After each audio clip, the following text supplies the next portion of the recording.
y que no se quede simplemente en un consejo, en una buena intención, sino que tu Espíritu Santo está pronto y listo para glorificar a Jesucristo en cada uno de nosotros, en nuestra vida, y extenderse a todos. Yo te doy gracias por eso, Señor.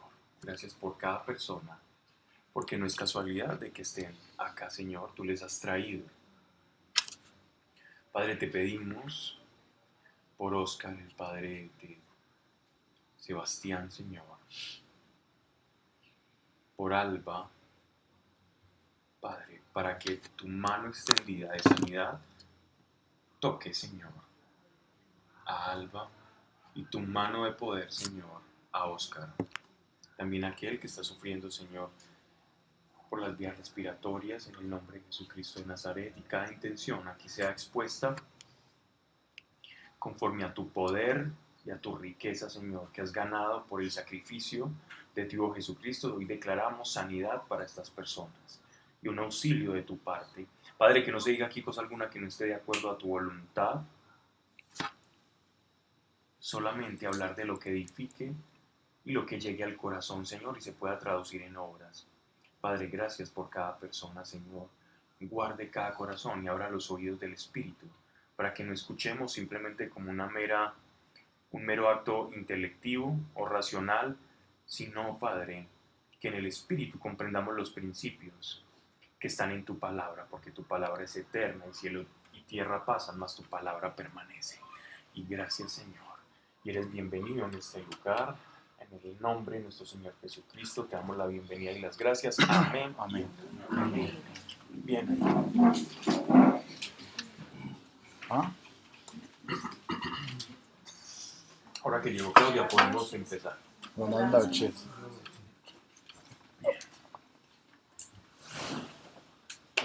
Ya tenía reserva. Eso no importa, yo me acuerdo al lado tuyo. Bien. Estábamos en el libro de los Romanos, del apóstol Pablo, la carta de los Romanos, en el capítulo 12. Íbamos a iniciar el 12, si mal no recuerdo, ¿cierto? Me corrigen. 12 en mi mente, 9 en la realidad, ok. Y estaba todo emocionado porque ese capítulo es precioso, pero todos son muy bellos y grandes. Ok. Ah, bien, no, esto es importante porque toda la carta de los Romanos, de acuerdo a lo que hemos venido viendo, escuchando en capítulo tras capítulo, es la dualidad entre la ley y la gracia. El pueblo judío representando o encabezando lo que es la ley, y la iglesia encabezando y representando lo que es la gracia. Entonces, dada esa situación, ¿qué le espera al pueblo judío y qué le espera por la ley y qué le espera por la gracia al pueblo de Dios, al nuevo pueblo de Dios llamado iglesia? A esa iglesia que significa congregación. Eclesia o eclesía en griego significa congregación, reunión, asamblea. O sea, a los que el Señor convocó y reunió. Una asamblea son una reunión de personas con un fin o una finalidad que los une en común. Eso es una asamblea. ¿Qué es lo que nos une a nosotros o tenemos nosotros la iglesia en común? Cristo. Por eso somos cristianos. Entonces la iglesia, nosotros somos iglesia o cristianos. Cristianos no son una denominación. Que a veces dicen, es que esos cristianos. No, cristianos somos todos. Todos los que creemos en Cristo o a los que Cristo nos llamó y nos convocó, somos cristianos. Así se nos empezó a llamar desde los primeros siglos de la cristiandad. Al principio los del camino, después se nos comenzó a llamar cristianos porque seguimos a Cristo. Y más que seguirlo, nos revestimos de Él. Lo que pasa es que desde afuera es muy difícil ver los efectos del bautismo en nosotros. Si no tenemos unos ojos espirituales, es difícil ver lo que hace o causa en nosotros ese nuevo nacimiento. Sin embargo, por las obras sí nos pueden conocer, por esa renovación y esa transformación. Entonces, aquí Pablo, en el capítulo 9, va a comenzar a hablarnos de cómo opera Cristo y esa nueva salvación para el pueblo de Israel. ¿O Cristo qué tiene que ver con el pueblo de Israel que se quedó en el antiguo pacto y no aceptó la venida del Mesías? Porque sabemos que muchos judíos no se convirtieron. De hecho, todos aquellos que decían crucifíquele, crucifíquele, crucifíquele, cuando estaban frente al palacio de Antonia, allá en el juicio de Pilato, de Poncio Pilato, todas estas personas, esta turba de judíos pidiendo la cabeza de Jesucristo, del Señor, ciertamente que en principio no se convirtieron, sino todo lo contrario. ¿Qué pasó entonces con esos judíos que venían cumpliendo la ley de Moisés, pero no creen o no reciben al Mesías? Es este tipo de cuestionamientos los que el apóstol Pablo nos va a comenzar a explicar, que a uno también le llegan estas inquietudes, ¿no? ¿Qué pasa con el que rechaza a Cristo? Cuando el que primero debería aceptar a Cristo o a nuestro Señor fue precisamente el pueblo del cual era oriundo, de donde venía, no solamente genéticamente, sino por la promesa. Jesús desciende de judíos, Jesús era judío. Y los judíos, gran parte lo rechazaron. ¿Qué pasa con ellos? Entonces dice el apóstol Pablo en el capítulo 9, verso 1. Recuerden que vamos en el contexto de dualidad: gracia, iglesia; ley, judaísmo. ¿Ok? Siempre está en ese paralelismo. Os digo la verdad en Cristo, no miento, y conmigo da testimonio mi conciencia en el Espíritu Santo.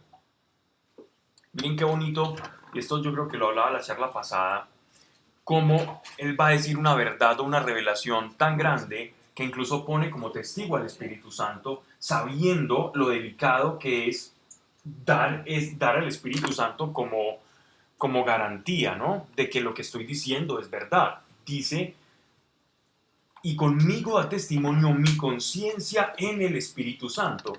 Y aquí, aparte del contexto del apóstol Pablo, aquí hay un secreto. Aquí el Espíritu Santo el Espíritu Santo a través de Pablo nos está revelando algo súper especial. Y es la relación que tiene la conciencia humana con el Espíritu Santo. ¿Qué relación tiene el Espíritu Santo con nuestra conciencia? ¿Recuerdan cuando veíamos por allá la carta a los Gálatas, por ejemplo, o en algunas partes donde Pablo habla sobre las funciones del Espíritu Santo?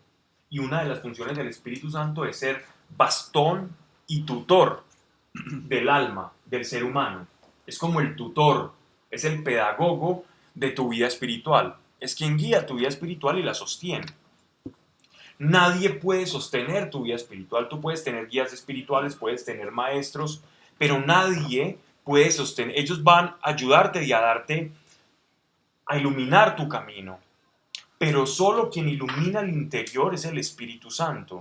Si lo que se dice acá, el Espíritu Santo no lo ilumina o no lo lleva a tu conciencia, entonces esa palabra simplemente se va a quedar en el intelecto. Y por eso es que normalmente, si han visto la oración que llevamos desde que empezamos estas charlas de Biblia,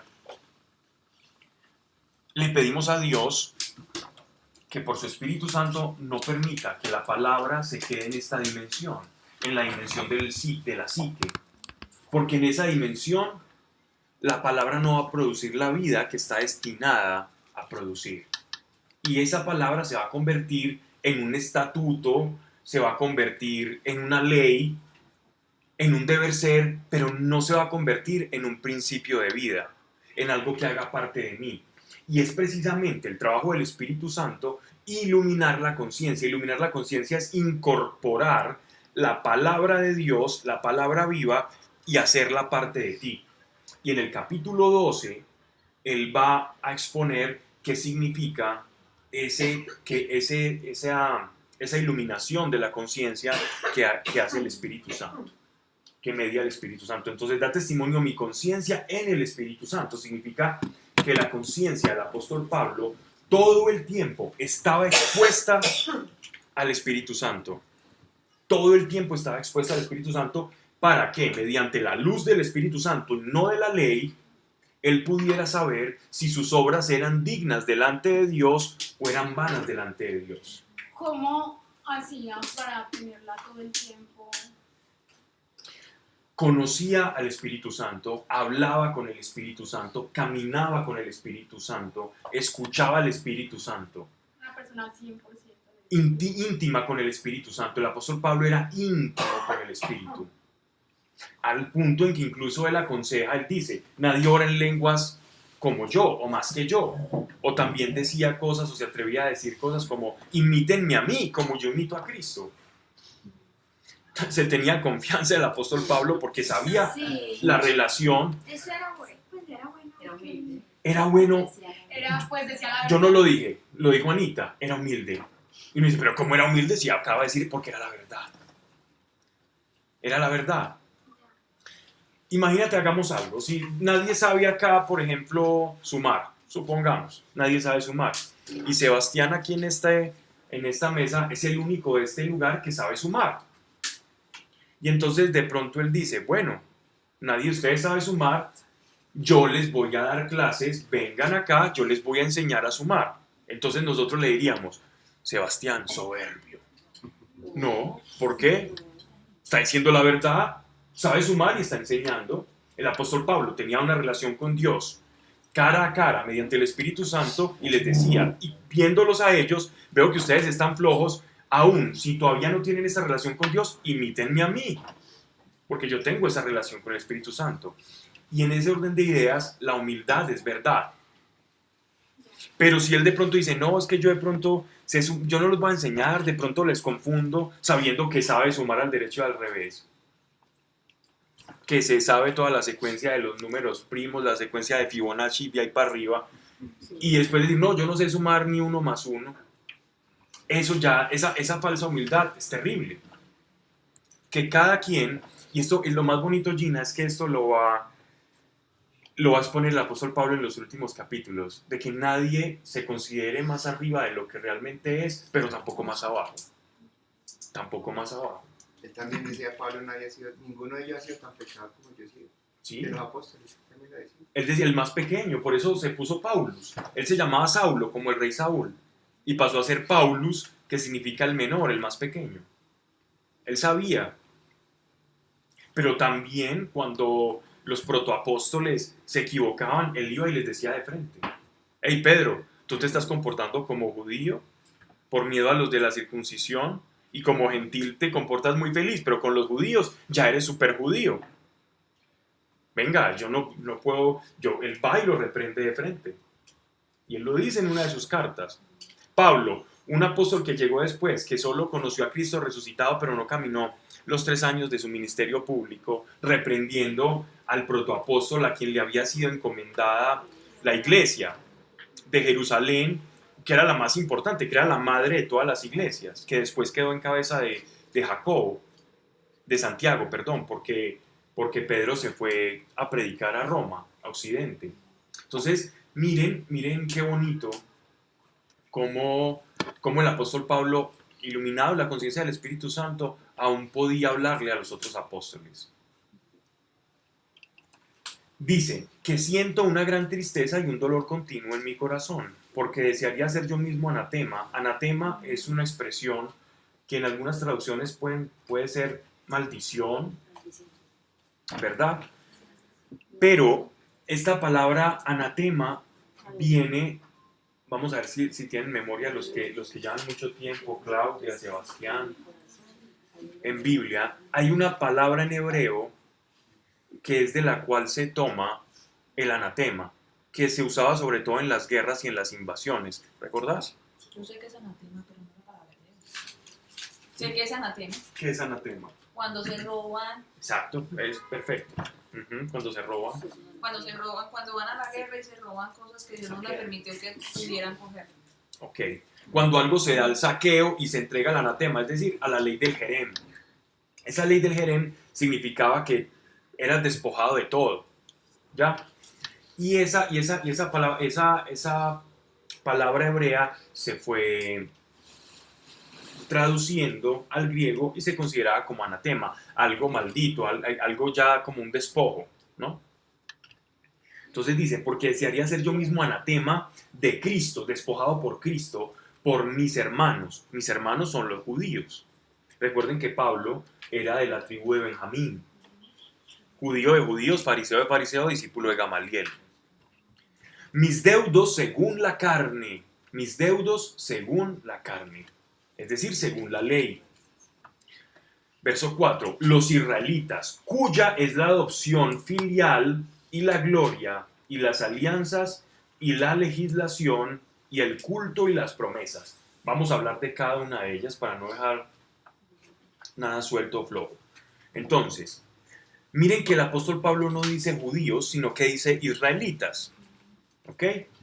Porque habían muchas personas que venían de la diáspora o que decían ser de algunas de las tribus perdidas de Israel, de las 10 tribus que los asirios conquistaron y se dispersaron por todo el mundo. Incluso hay vestigios e indicios de que llegaron hasta parte de África meridional. Al norte de África sabemos que llegaron, ¿cierto? Y hay leyendas, pues, muy interesantes de las minas de Salomón y todo eso. Hay algunos vestigios, pero que no han sido objeto de mucho estudio, porque no ha sido mucho lo que se ha encontrado, que incluso algunas de esas tribus llegaron a tocar terreno americano y tuvieron algún contacto con los indios americanos, mucho antes de que llegaran los españoles. ¿Cierto? Pero eso es como, no es más que especulación, es como una especie de misterio arqueológico, porque han encontrado frases y paralelismos con los cherokees y los judíos, y tienen algunos elementos con indumentaria judía encontrado en algunas tumbas de indios mesoamericanos. Entonces eso es interesante, ¿no? También hay algunas leyendas que cuentan algunos colonos españoles aquí en Antioquia de algunas posibles incursiones de antiguos judíos aquí, América, mucho antes de Colón, por su cercanía con los egipcios, en fin, y con los romanos, pero eso es otro cuento. Los israelitas, cuya es la adopción. ¿Qué es la adopción? Dice la adopción filial. Esa adopción filial significa que de entre todos los pueblos de la tierra, Dios elige la simiente de Abraham, que era simiente caldea, era semilla de esa región en Mesopotamia específica, y este hombre, este caldeo que Dios toma, lo adopta como su pueblo. Significa que lo adopta porque Dios creó a todas las personas, a todas las familias de la tierra, todo es de su creación, pero Él selecciona una especial para producir en él una simiente. Y esa es la adopción, Él lo adopta. Y la gloria y las alianzas. Con Abraham, Él hace una alianza. Esa alianza se perfecciona en la carne por medio de un acto que se llama la circuncisión. Por ese acto, entonces, se perfecciona esa alianza. Y la legislación, después de Abraham, que primero viene la circuncisión, después de esa alianza, que simplemente era un pacto de Dios con ellos, ya viene la ley. Después de la circuncisión viene la ley que Dios le da a Moisés en el Sinaí. Y después de la legislación dice, y el culto, después de la legislación, de que ellos reciben la ley, Dios, a través de Moisés, le da al pueblo la ordenación sacerdotal. Y entonces se comienza a conformar todo lo que nosotros conocemos como el levirato, el tabernáculo y el templo. ¿Qué van a hacer los sacerdotes? ¿Cuáles van a ser las disposiciones? ¿Cómo van a ser los sacrificios? ¿Cómo van a encontrar a Dios en el arca de la alianza? ¿Cómo van a orar? ¿Cómo van a hacer todas las oblaciones, todas las ofrendas, todos los lavatorios, etcétera, etcétera? Y después del culto, cuando ya está conformado el culto y los levitas, él está resumiendo todo lo que es el Antiguo Testamento. Dios que les da profetas, entonces dice, y las promesas. Entonces tenemos, Dios adopta a Abraham, después Dios hace una alianza con Abraham, por la circuncisión, después Dios envía a Moisés y le da la ley, después Dios envía o le dice a Moisés cómo hacer el culto sacerdotal, y después de que el culto está instaurado, en ese orden, Dios envía profetas para darles promesas de salvación al pueblo. Los profetas no decían nada nuevo. Uno normalmente tiene el concepto de profeta como alguien que vaticina el futuro, como un agorero, como alguien que te va a adivinar el futuro. Pero normalmente el trabajo de los profetas era recordarle al pueblo todo aquello que Dios en la ley ya les había dado. Era como un altavoz. Por eso Dios dice sobre Ezequiel que él lo pone como atalaya. Una atalaya es una torre vigía para avisar cuando venían los ejércitos invasores. Entonces Dios pone a los profetas como un megáfono viviente a recordarle al pueblo qué es lo que Dios quiere. Dentro de ese recordarle también puede venir vaticinios del futuro. Pero en esencia el trabajo profético, la labor profética no es el vaticinio del futuro, sino recordarle al pueblo cuál es la palabra de Dios. Es traer la palabra de Dios viva y fresca y actualizarla a tu vida, a tu día a día. Esa es una verdadera profecía. ¿Puede tener contenido hacia el futuro? Sí, pero no necesariamente. Tú puedes tener una profecía de algo que estás viviendo actualmente. La profecía no lleva implícito el futuro. Ojo, que muchas veces tenemos al profeta como alguien que te adivina el futuro, no. Es alguien que te dice cuál es la palabra de Dios para ti. Puede tener un contenido hacia el futuro, pero no necesariamente. Consuela, exhorta y edifica. Con esos tres ingredientes, con esas tres características, es que nosotros descubrimos cómo está enmarcada una profecía de acuerdo a las Escrituras. La palabra profética trae consolación, exhortación y edificación. Exhortación es llamar a un cambio. Edificación es que no te va a dar en las mismas o no te va a hacer comportar peor de lo que normalmente nos comportamos. Bien. Disculpen si estoy mezclando muchas cosas, pero es para no dejar nada como sin poder abarcar. Dice, culto y las promesas, cuyos son los patriarcas y de quien según la carne procede Cristo. Es decir, tal es la importancia de ese pueblo que Dios adoptó, que de esa semilla natural proviene el Mesías. Porque el Mesías tiene una característica muy especial. La naturaleza de Cristo tiene esa característica en que conjuga la carne, el pueblo, la semilla elegida desde Abraham hasta Yeshua, hasta Jesús, por la línea o por descendencia de carnal. Pero tiene la semilla de Dios por descendencia del Espíritu Santo, ¿cierto? Y el Espíritu del Señor se posa y María, como si fuese esa arca de la alianza, recibe el Espíritu, es llena del Espíritu, y la semilla de Dios con el vientre de María, que representa la semilla o la simiente de la mujer. Y ahí, en esa unión, es que sale nuestro Mesías, el Dios hombre, ¿no? Entonces miren esto. Dice, de quien según la carne procede Cristo. Cristo era judío, que está por encima de todas las cosas. Dios bendito por los siglos. Amén.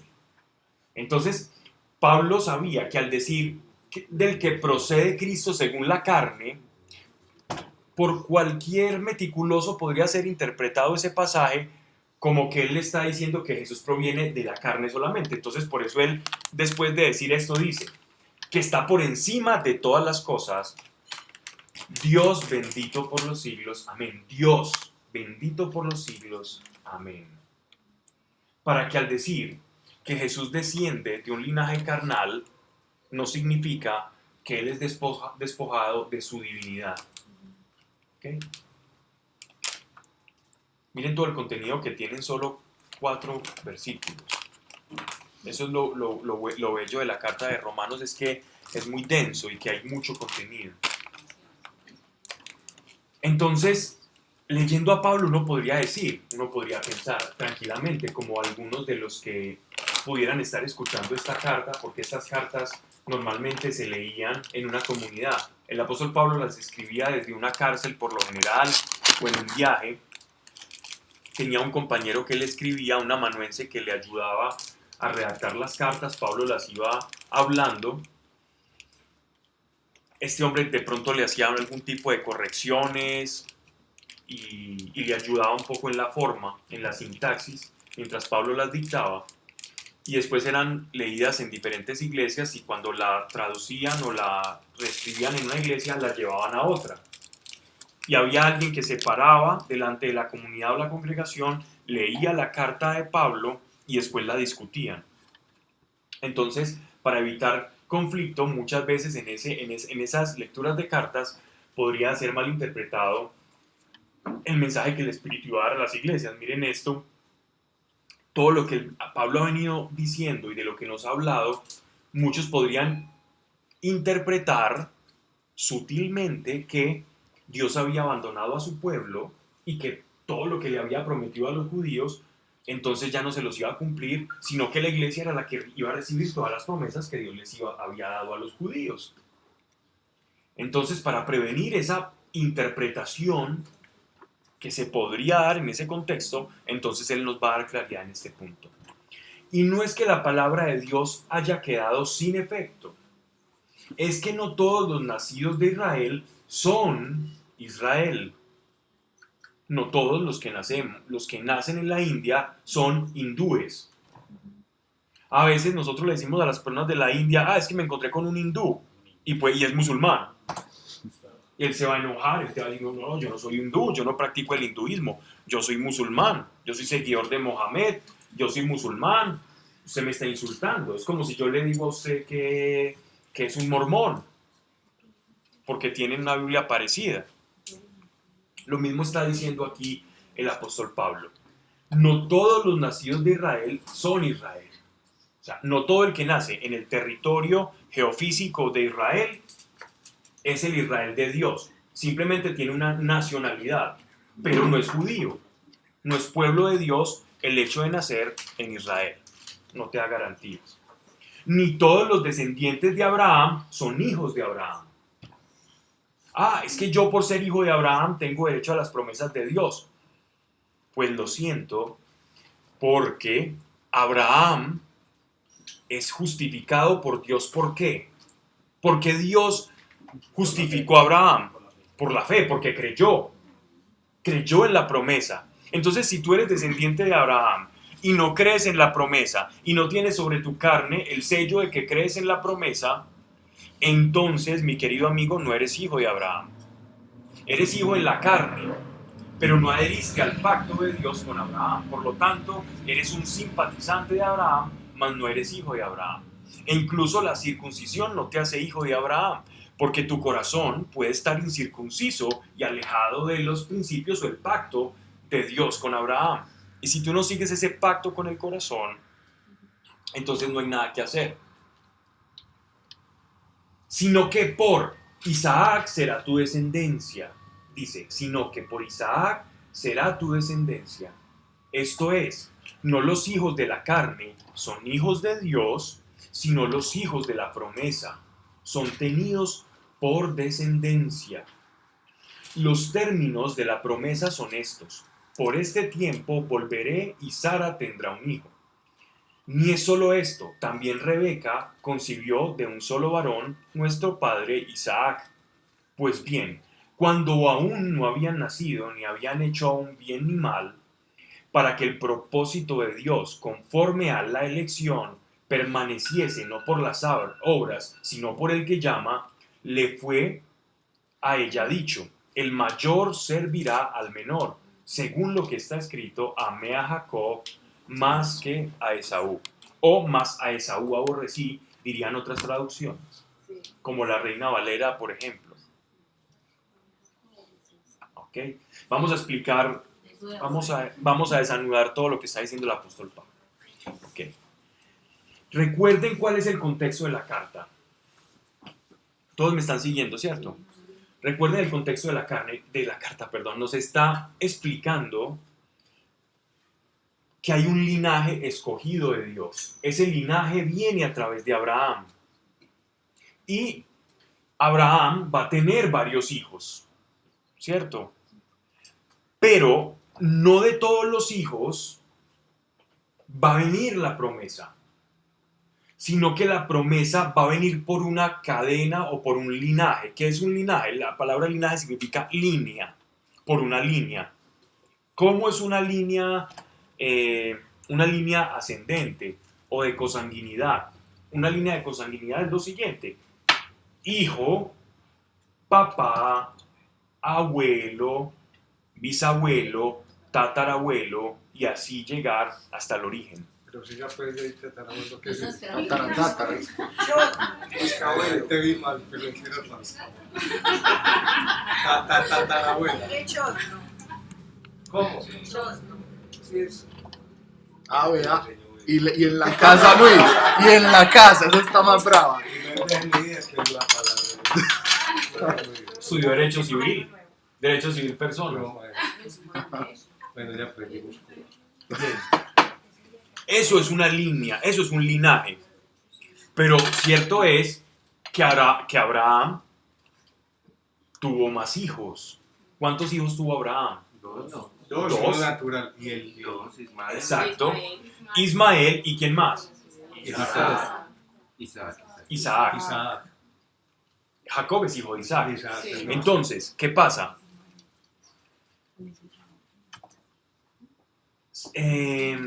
Ismael fue bendecido. Sí, pero... Sí, Ismael fue bendecido, sí. Y Dios le dijo, y tendrá y será padre de reyes. Perfecto. Que será un hombre de guerra también. De hecho, los árabes consideran a Ismael su padre. Son los israelitas. Exacto, no a Isaac. Los árabes le dicen a Ismael su padre, no a Isaac. Pero ellos piensan que Ismael fue el que iba a matar a Abraham. Ellos creen que Ismael fue el verdadero heredero de la promesa. Eso, que fue el que ¿Y qué? Abraham iba a matar y que Dios le dijo que Los no. musulmanes. Los musulmanes. Entonces, Y serás para tu familia. y así va a ser, y la promesa es. Entonces, ¿qué pasa? Miren qué connotación tan importante, porque no quiere decir que por la elección, este hombre tuvo una vida perversa, pecaminosa y desprolija. Estoy refiriéndome a Ismael. Simplemente quiere decir que por la elección Dios eligió como hijo de la promesa el linaje donde iba a venir la simiente del Mesías. O sea, el linaje, porque recuerden que Jesús, nuestro Señor, es por la carne, desde José y María, pariente de David. O sea, por los dos lados, él venía de la línea davídica. María también. Sí. Es que tengo entendido que los judíos priman la mujer y no el hombre. Tengo entendido eso, que los judíos priman la mujer, que la ascendencia de la mujer sea más pura que la del hombre. Aún sin embargo, Jesús por los dos lados. Lo que pasa es que en el judaísmo, digámoslo así, como la sangre judía sería de la madre. De la madre. La tribu por el lado del padre. Y Jesús era por los dos lados. De Judá, el león de Judá. Miren, esto es tan bonito porque lo que está tratando de decir el apóstol Pablo es que hay un linaje, hay una simiente. Un linaje es el linaje de Isaac, de ese va a partir el Mesías, no del linaje de Ismael. Pero Ismael lo vivió mal. Ojo, pero Dios sí eligió a uno para que en ese uno naciera la semilla de Jesús. Porque tendría que nacer en alguno. Y al elegir uno, rechaza a otro. Entre comillas, sí. Bueno, y tampoco, digamos que lo rechaza para el propósito, pero los ojos de él siguen sobre esta persona en tanto que Correcto. hasta la misma Y escritura cualquiera da la descendiente de Ismael puede adherir al pacto, aún sin ser del linaje. Entonces, ¿qué te hace especial? Él está explicando, ¿qué te hace especial? No, la elección de Dios es sobre un linaje para el Mesías. Dime, Claudio. Que aunque Ismael no fuera el plan B de Abraham, igual Dios lo seguía bendiciendo. Ajá. Y no era que aunque fuera el plan B, por ese caer, pues es que alguna vez entendí como que Que estaba maldito. sí, porque de ahí venía como toda la guerra de hoy en día de los musulmanes por la desobediencia del plan B. En parte sí. Pues, En parte sí. Toda la vida. En parte sí. o sea, ambas partes. Ese plan B terminó. Lo mismo le siendo pasó, pero igual lo desde mismo- el principio yo sabía Pero lo mentir. mismo le pasó a Esaú y a Jacob. Es exactamente el mismo ejemplo. Dios siempre escoge un linaje, pero al escoger ese linaje no significa que el otro está diciendo te maldigo. No, simplemente está eligiendo. Escogió a María como un vaso desde antes de la fundación del mundo. Ya significa que rechazó a todas las demás, dependiendo de cómo tú lo veas. Es un propósito perfecto. Pero no significa que las demás mujeres no puedan seguir el ejemplo de María. Lo uno no quita lo otro. El hecho de que haya un linaje, nosotros no somos descendientes directos de judíos, algunos de pronto podemos tener sangre sefardita, no sabemos. Pero, ¿y eso en qué te beneficia? Si no recibes a Cristo, de nada. Dios puede levantar hijos de Abraham de las piedras. Entonces nos está hablando en primer lugar de los linajes, ¿ya? Entonces dice, esto es, no los hijos de la carne son hijos de Dios, sino los hijos de la promesa son tenidos por descendencia.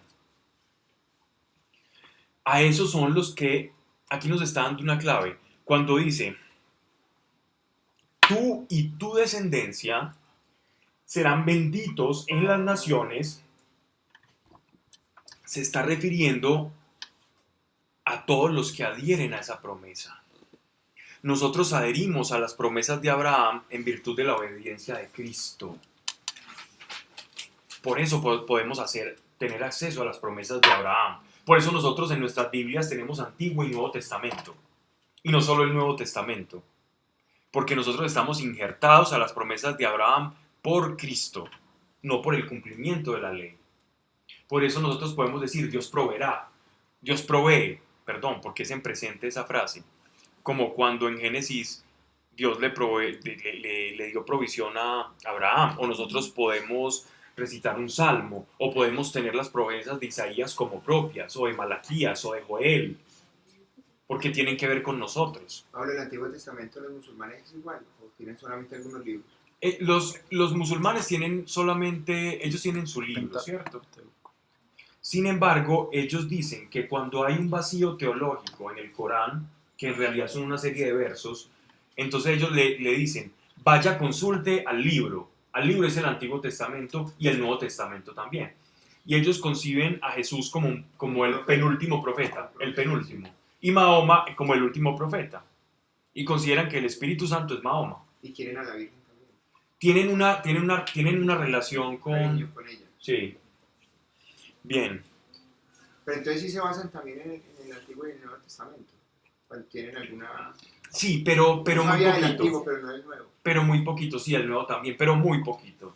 Muy poquito. Y más bien Y contradicen. tergiversado, porque pintan, de hecho, como hijo de la promesa a Ismael. a Ismael. Es que desde el principio se hubiera Es partido... tergiversado. Desde el principio se hubiera partido del Antiguo Testamento. Correcto. O sea, ellos dicen sí, el libro, pero el libro a mi manera, ¿no? El libro a mi antojo. Bien. Los términos de la promesa son estos. Por este tiempo volveré y Sara tendrá un hijo. Esa era la promesa por la cual iba a venir el linaje escogido. O sea, no por Ismael, sino por Isaac. Ni solo es esto. También Rebeca, ¿recuerdan quién era Ribca o Rebeca? Concibió un solo varón, nuestro padre Isaac. Pues bien, cuando aún no había nacido ni había hecho aún bien ni mal, para que el propósito de Dios conforme a la elección, escoger un linaje, permaneciese, no por las obras, y esto es importantísimo, no fue, porque es que como él ya lo escogió desde antes de nacer, recuerden este episodio, es que Pablo está asumiendo que todos al que le está hablando conocen el episodio, pero el episodio es el siguiente. Está Rebeca y una mujer se le acerca y llena del Espíritu Santo en ese evento particular le da una profecía sobre los dos mellizos, por el par de mellizos que lleva en su vientre. ¿Qué profecía le da? Que el mayor iba a servir al menor, ¿cierto? Y esa mujer, Rebeca, guarda en su corazón esa profecía. Pero cuando nace Jacob, resulta que ese que era menor, que venía del talón, en el nacimiento, iba a terminar siendo el heredero del linaje de Isaac. O sea, Jacob iba a ser el linaje de Isaac. Recuerden que el linaje solamente es papá, un hijo. Si yo tengo más, no, es uno a uno. No son todos, es uno. Esa línea descendente iba a llegar a través de Jacob y no de Esaú, que era el mellizo. Y Dios lo eligió porque nos envió esta profecía desde antes, incluso que ellos supieran cuál era más bueno o más malo. Así que ninguno hizo nada para merecerse esa elección. ¿Se dan cuenta de lo que el apóstol le está diciendo? La magnitud. Dios elige aún sin que las obras humanas se manifiesten. Pablo, eso también aplica para Judá y sus 11 hermanos. ¿Para quiénes? Judá. Porque es por Sí, línea claro, de Judá, correcto. y Judá no era el primogénito. Total, ni era el más bien comportado. ¿El más bien comportado quién era? Era José. Era José. Y Judá era una joyita. ¿Recuerdan lo que Estaba pasó? gente. Sí. Acuérdense lo que pasó con Judá y con los 11 hermanos. Y lo vendieron. Vendieron a José. Uno diría, Jesús debería venir de José, que es el más bueno. Y sin embargo viene de Judá. La elección de Dios es misteriosa. Él sabe por qué y dónde actuar. No por obras humanas. Si fuéramos nosotros los que reescribiéramos la historia, diríamos, ah, no, claro, de los hijos de José es que tiene que venir el Mesías porque ese es el buena papa, el que nunca pecó, es como el prototipo de Cristo en el Antiguo Testamento. Uno nunca ve algo malo en toda la vida de José. De todo, hasta de Samuel uno ve cosas malas. Del rey David ni se diga las cosas que hizo. Ningún rey tiene cabeza, todos cayeron. Todos ahí medianamente salvables. Medianamente. Medianamente. Pero cuando tú lees la vida de José, en nada se equivoca. Uno diría, bueno, tendría que Le ser... tocó duro, pues, al principio. Claro, uno diría, no, aquí tiene que nacer el Mesías, claro, donde pongo el ojo, pongo el hábito, allá va a caer. Y efectivamente, y no pasó nada.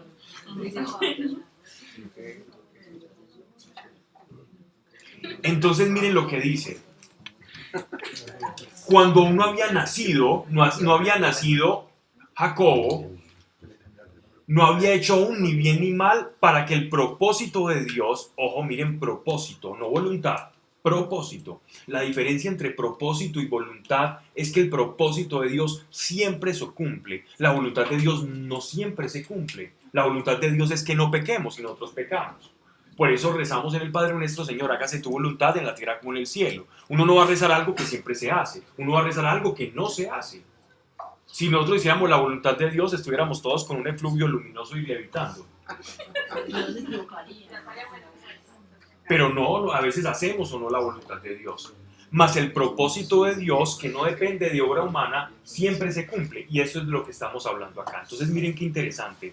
Para que el propósito de Dios, conforme a la elección, permaneciese. No por las obras. Ninguna obra había hecho el pobre niño, apenas estaba llorando. Sino por el que llama. Sino por el que llama. Le fue a ella dicho, el mayor servirá al menor.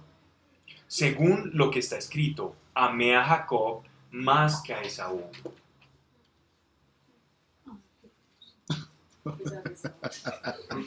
Pero la palabra es aborrecí.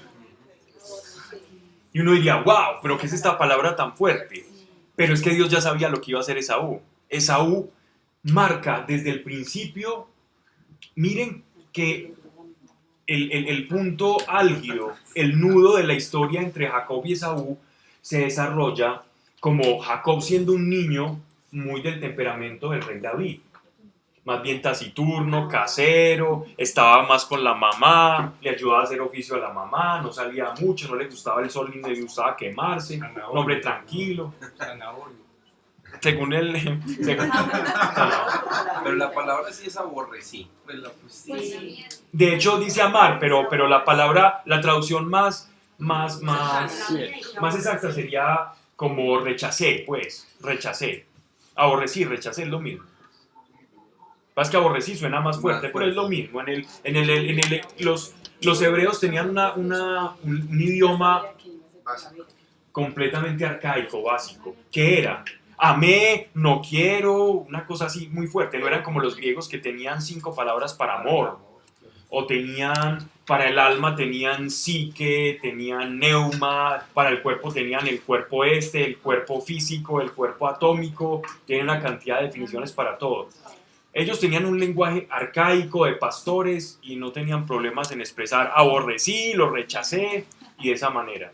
¿Okay? Y a veces nos puede asustar mucho la manera en que Dios habla, pero es que a los hebreos Dios no les iba a hablar en mandarín, les iba a hablar en hebreo. Y la escritura viene en el lenguaje hebreo, por lo tanto así nos llega. O sea que era muy normal. Era muy normal. Para ellos entender eso significa te leí a ti y a ti no. Pero ojo, nosotros tenemos una ventaja y es que conocemos cómo fue en paralelo la vida de Jacob y la vida de Esaú. Esaú como el niño casero que se fue desarrollando frente a la casa, más de las cosas sencillas, mientras que Esaú sí era el hombre viril, el pechipeludo que iba a cazar. De hecho, Esaú significa eso, como de pelo rojo. Literal. Que iba a cazar, que llegaba entonces... que llegaba feliz a mostrarle al papá, mire lo que casé, a dirigir, a mandar, era el capataz, el típico capataz. Sí, era el primogénito, era el chacho, pues. Y el otro ni se sentía. Sin embargo, cuando ya Jacob estaba entrando en ancianidad y estaba perdiendo la visión, él sabía, porque ya su padre lo había formado en esto, su padre Abraham le había enseñado el poder de la bendición. Y para ellos la bendición era como una pistola, una Magnum con una sola bala. Solo tengo una bala y solo tengo una mano derecha. A quien yo bendiga, esa bendición permanecerá sobre él. Y ya no puedo bendecir, solo tengo una bala en mi arsenal, en mi Magnum, pues, en mi Desde revólver. la profecía que él le da a Raquel, Dios ya sabía que eso iba a pasar. Que la bendición Ni siquiera sabía, él ya lo había Pues, diseñado. es plan, ¿Correcto? Es plan divino. o sea que él trabajó en los corazones. No Y necesariamente. por eso la mamá de él fue el que le dijo, vaya y Ajá, porque es que Vístase uno ve actitudes y uno dice, organícese. No, vio los corazones más bien. ¿Era plan divino o era que ya sabía que iba a pasar? Esa es una buena pregunta. exacto, Muy buena pregunta. Ahí está el interrogante. para que las Gracias de descubra. teoría. Dios es el dueño de la historia y es el soberano de toda creación y puede intervenir donde y cuando quiera. Él es soberano. La soberanía de Dios es una cosa impresionante. Si actuó y dijo, yo voy a poner y voy a organizar todo, pues Él es Dios y lo va a hacer bien. Y para bien de todos estamos acá reunidos gracias a que Dios hizo eso. Y creemos en el Mesías. ¿Okay? O sea, de antemano, no solamente estaba pensando en el pasaje de Esaú y Jacob, sino que estaba pensando en ti y en mí. Cuando Él estaba diseñando todo esto, estaba pensando en todos los que por la promesa íbamos a creer. Ya estabas en mente de Dios. O sea, ya te Realmente yo había visto todo. todo, Ya había visto todo porque él es atemporal. todo el plano completo, todo el desarrollo. Lugares celestes. Bien. Entonces miren lo que pasó. Entonces llega este hombre muy cansado de cazar y sabía que ya, y Jacob los estaba llamando para poder dar la bendición porque ya estaba envejeciendo mucho. Y este hombre sintió mucha hambre, aquel otro también preparaba junto a la mamá los guisos que le gustaban mucho y le prepara un guiso. Y él siente tanta hambre que le dice, no, pues denme el suyo y yo le vendo la primogenitura, como el primer lugar, la prelación. Y con ese acto, ni siquiera tenemos que pensar en la elección de Dios. Saquemos la elección de Dios de la ecuación. Con ese acto, que para nosotros ya es conocible, ¿qué está demostrando? Que a uno la bendición y lo espiritual le importa muy poco. Desinterés. Es un desinterés. Entonces, ¿Dios a quién rechaza? Al que lo rechazó, Claro. rechazó la bendición, rechazó la diestra de Dios. Entonces, como si lo conocía de antemano, Ahí tú puedes sacar las conclusiones. Por eso es que te digo que viendo nosotros la vida de Esaú, nos damos cuenta que Jacob, a pesar de ser un pendenciero, ¿cierto? Una persona que diría, quiero comprar el don de Dios, lo quería comprar era porque sabía el valor que tenía. Arteramente lo quería comprar porque él estafó al hermano. Pero lo estafó porque sabía que había algo valioso ahí. El estafó ya había negociado esa vuelta. Sí, Pero total. no, Es lo justo. no es gasto, no. Por eso él lo valoró. Sin embargo, pero miren el nombre de Jacob, que aquí hay una enseñanza muy bonita, aunque me salga un poquitico del contexto. Jacobo significa aquel que suplanta. Ya no lo pongo.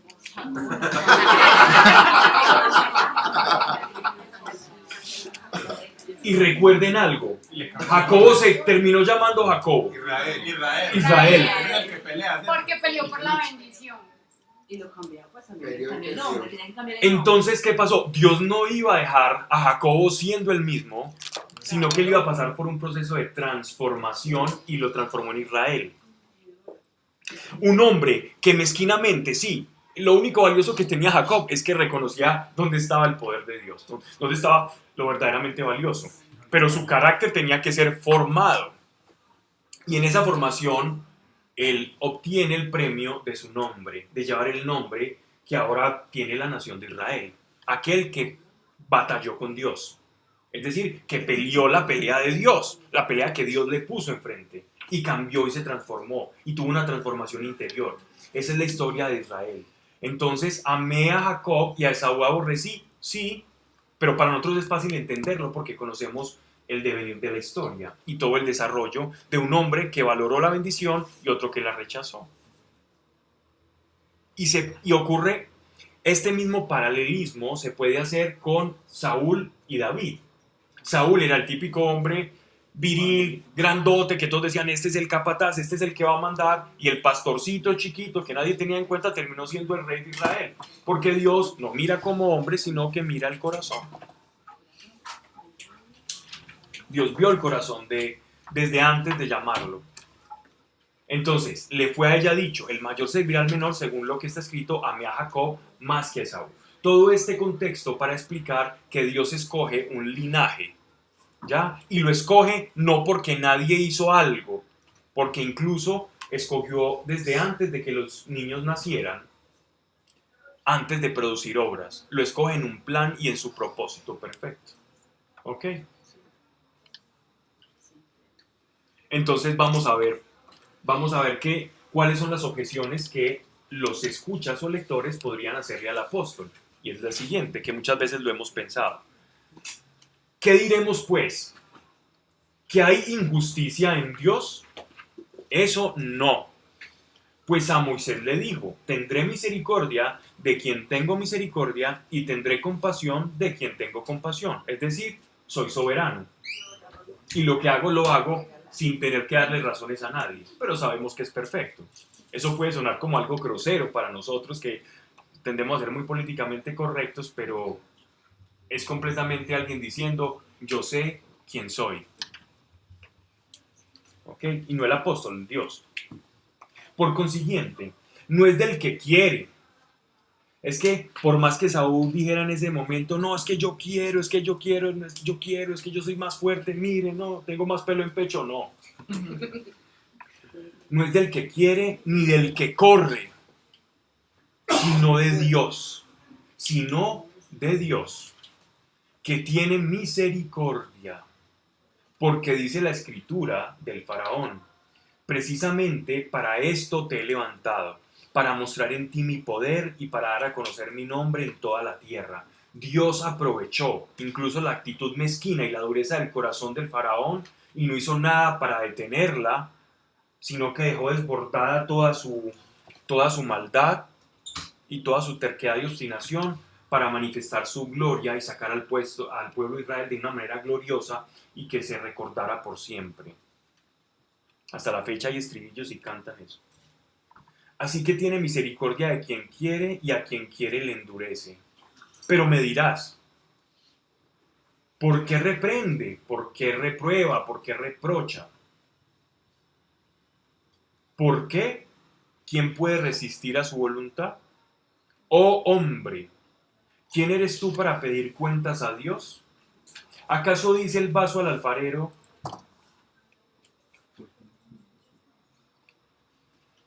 ¿por qué me has hecho así?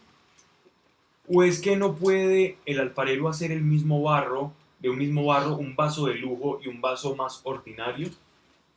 Pues si Dios, queriendo mostrar su ira y dar a conocer su poder, soportó con mucha longanimidad a los vasos de ira, maduros para la perdición, y al contrario, para manifestar la riqueza de su gloria, cobró misericordiosamente sobre los vasos de misericordia que él preparó para la gloria, es decir, sobre nosotros, los que él llamó, no solo de los judíos, sino también de los gentiles, como dice en Oseas: al que no es mi pueblo, llamaré mi pueblo, y al que no es mi amada. Y donde les fue dicho: no sois mi pueblo, allí serán llamados hijos del Dios vivo. Porque entonces, esta es una manera en la que los judíos decían: es que las promesas son para nosotros, no para la iglesia. Y él les está demostrando por las escrituras que la voluntad de Dios y que en el propósito de Dios, aun a pesar de personas o vasos de deshonra, como parecíamos los gentiles, que no teníamos nada, Dios nos llamó pueblo, a los que no éramos su pueblo. Y dice llamaré, o sea que era futuro, porque todavía no había venido el Mesías. Y donde les fue dicho: no sois mi pueblo, allí serán llamados hijos del Dios vivo. Isaías clama a Israel: aunque fuera el número de los hijos de Israel como la arena del mar, solo un resto será salvo. Porque el Señor ejecutará sobre toda la tierra un juicio consumado y decisivo. Y según predijo Isaías, si el Señor de los ejércitos no nos dejara un renuevo, como Sodoma hubiéramos venido a ser, y a Gomorra nos asemejaríamos. Es decir, aquí está hablando de que Dios en el transcurso de la humanidad, desde que eligió a Abraham, siempre ha tenido un remanente, un retoñito de personas santas, de personas capacitadas por su espíritu. En el antiguo Israel existía una escuela de profetas que a veces se iban al Monte Carmelo y allí tenían como sus momentos de oración, intimidad con Dios, y muchas veces se alejaban del mundo. Y en esta escuela de profetas es que surgen muchos de los que nosotros ahora conocemos como profetas menores y algunos de los profetas mayores. Y ellos se encargaban de conservar esa fe y ese acervo de Dios. Ese siempre fue el remanente. Dios siempre tuvo personas sintonizadas con su espíritu a lo largo de toda la historia. Y todavía en la iglesia sigue siendo así, para que la iglesia no se pierda. Siempre hay un retoño sano. No sé, no recuerdo el nombre, pero sé que, por ejemplo, en los viñedos hay como una raíz principal, ¿cierto? Sé que tiene un nombre, y eso se cuida como un tesoro, y eso es costosísimo para los grandes viñedos europeos y esos grandes hacendados y los que heredaron, digámoslo así, como todas esas casas de vinos, siempre guardan como una cepa que es preciosa para ellos, y la tienen y la conservan e intentan reproducirla y que tenga las mismas propiedades de esa que los ha hecho la calidad del vino, exactamente, la que da esa pureza. Es como lo mismo que hace Dios con su pueblo, siempre permanece, siempre deja como una semilla, una simiente, para que cuando todo esté muy perdido, ese remanente se encargue de volver y dar orden a los demás. De ahí vienen muchos de los profetas. Ok. Versículo 30. Pues, ¿qué diremos entonces? Que los gentiles que no perseguían la justicia, o sea, a todos nosotros, los romanos y a todos los que evangelizaron los apóstoles allá en Grecia, en Mesopotamia y en todos los lugares donde no se conocía el nombre de Jesús, ni la ley, ni los profetas, dice que no perseguían la justicia, alcanzaron la justicia. Un judío podría decir, ¿cómo así? Entonces estos de buena primera están de buenas, nunca hicieron nada, comieron cerdo, chicharrón, morcilla, tenían diferentes dioses y pasaban bien rico en esas bacanales. No se circuncidan estos tipos, y ahora nosotros, ahora ellos vienen y me reciben lo mismo que nosotros, que hemos sufrido cautiverios, que rezamos cuántas veces al día, que tenemos que diezmar del diezmo y ofrendar, que tenemos que ir al templo, que tenemos que celebrar la Pascua, que tenemos que permanecer el sábado sagrado. Llegan estos parias, estos goim, estos gentiles, y reciben todo lo que nosotros íbamos a recibir sin ninguna razón, así porque sí. Esa es la objeción que un judío haría a lo que el apóstol Pablo está enseñando. Entonces él dice, es decir, la justicia por la fe, mientras que Israel, persiguiendo una ley de justicia, no alcanzó la ley. Más o menos eso podría interpretar de lo que Pablo dice. Nosotros, persiguiendo la ley, no alcanzamos ni siquiera cumplir la ley, y esto, sin querer cumplirla ahora, resulta que por la fe es como si la cumplieran. ¿Cómo es esto? Humanamente sería muy entendible. ¿Mm? Humanamente es muy entendible. Sí, para nosotros más fácil, pero no para el que lleva la carga.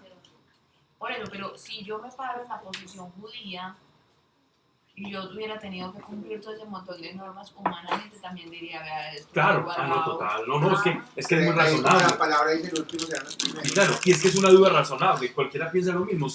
Esto siempre, para ponerlo en contexto, esto pasa normalmente en un salón de clases de niños. Llega el profesor y dice, bueno, ¿quiénes hicieron la tarea? Y alguno dice, sí, yo hice la tarea, y entonces, bueno, tiene un premio, y usted no la hizo, y el pelado que no la hizo, de pronto el profesor ve, igual le da el premio. ¿Nunca han visto eso? O con un papá con dos hermanos. Venga, pero usted, ¿por qué le dio lo mismo si él no hizo nada? Es más o menos lo que están diciendo o aduciendo los judíos. Porque él sí, y no le recuerda eso al hijo pródigo. Porque usted le está teniendo fiesta, le está matando corderos, cabritos, y está teniendo una bacanal con él, si ni siquiera él ha estado aquí y desperdició toda la fortuna. Y él le responde, pues tú lo has tenido todo acá, ¿por qué no lo aprovechaste? Lo mismo hubiera hecho contigo. Y los gentiles somos, la parábola del hijo pródigo es para enseñarle al mundo gentil, para enseñar sobre la fe y la salvación, no solo sobre la gratitud y sobre el perdón, que es como se suele usar.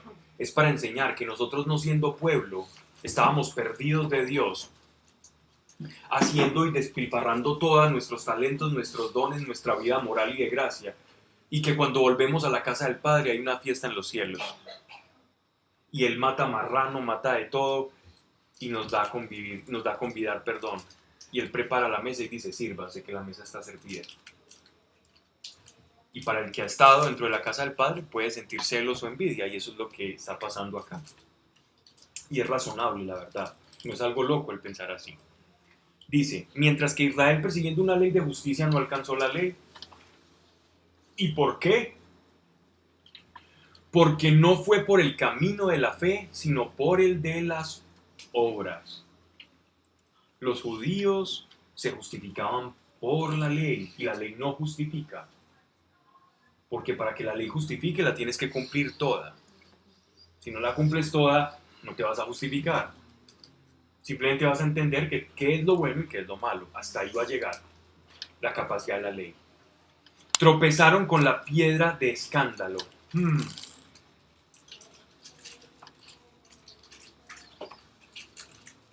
La piedra de escándalo. La decisión de aquí. ¿La qué? Miren que pongo en Sion una Piedra de tropiezo. O sea, las leyes. O sea, Jesús. Jesús es la piedra de escándalo y de tropiezo. ¿Cómo así? ¿Qué quiere decir esto? Jesús, como buen profeta, es un signo de contradicción. ¿Qué quiere decir de contradicción? No quiere decir que en sí mismo se contradiga o que no haya verdad en él. No. Lo que trata de decir es un signo de contradicción a lo que ellos creían que era lo que Dios iba a hacer. Pero es que Dios puso un sacrificio vivo, perfecto, el mismo encarnado, padeciendo por nosotros, para que nadie se justifique por la ley, sino por la fe. Y entonces aquellos que tenían su garantía en el cumplimiento de la ley van a notar que la ley es ineficaz para la salvación, más que por la fe y por el sacrificio que sí es eficaz para la salvación, podamos acceder a ella. Por eso es una piedra de escándalo o de tropiezo. Porque o te hace tropezar o te hace comprender toda la salvación. Según está escrito, he aquí que pongo en Sión una piedra de tropiezo, una piedra de escándalo, y el que creyere en él no será confundido. Es escándalo para el que no cree en él. Para el que cree en él es salvación. Entonces ya nos está mostrando que Jesucristo precisamente es el punto de discordia entre los judíos que quieren seguir con la ley y la iglesia que cree que la ley es buena, pero que Cristo cumplió la ley por nosotros. Y este es un punto por el cual el apóstol Pablo fue perseguido todo su ministerio y por el cual él sufría de verdad. Porque siendo judío y predicándole a los judíos esto, los judíos lo rechazaban. Él predicaba siempre en las sinagogas hasta que llegó un punto en que lo expulsaban tanto de las sinagogas y salía tan mal herido y tan mal del corazón que terminó ya simplemente evangelizando a los gentiles, con el dolor en el corazón por su pueblo. Hermanos, Pero sí. esa no era la tarea apostólica de él. Sí, esa era su Pero tarea. no fue porque le tocó, fue Sí, porque le tocó. era la tarea apostólica. Le tocó. Le tocó y era la tarea, por todas. darse cuenta que era la Pero tarea. mira, pero él lo hizo, a ver, él primero predicó en las sinagogas, hasta que poco a poco, iba llegando a sí, llegó al Occidente. propósito.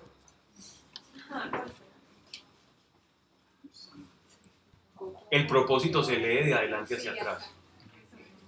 Hermanos, a ellos va el afecto de mi corazón, o sea, a los judíos, por el que él sufría de verdad. Y por ellos se dirigen a Dios mis súplicas. Mis súplicas. Miren, el apóstol Pablo, ¿cuánto tiempo pasaría orando porque los judíos se convirtieran? Un hombre que los pañuelos que la gente tocaba los sanaba. Y ver que le hablaba con ese poder y autoridad que tenía en el espíritu, hablarle a un judío y rechazarlo. Y que rechazándolo a él estaban rechazando el mismo Cristo que les ofrecía la salvación gratuita, sin necesidad de hacer cosas raras, sin esfuerzo alguno más allá que aceptar con fe. Pablo que le cerraba eso el corazón.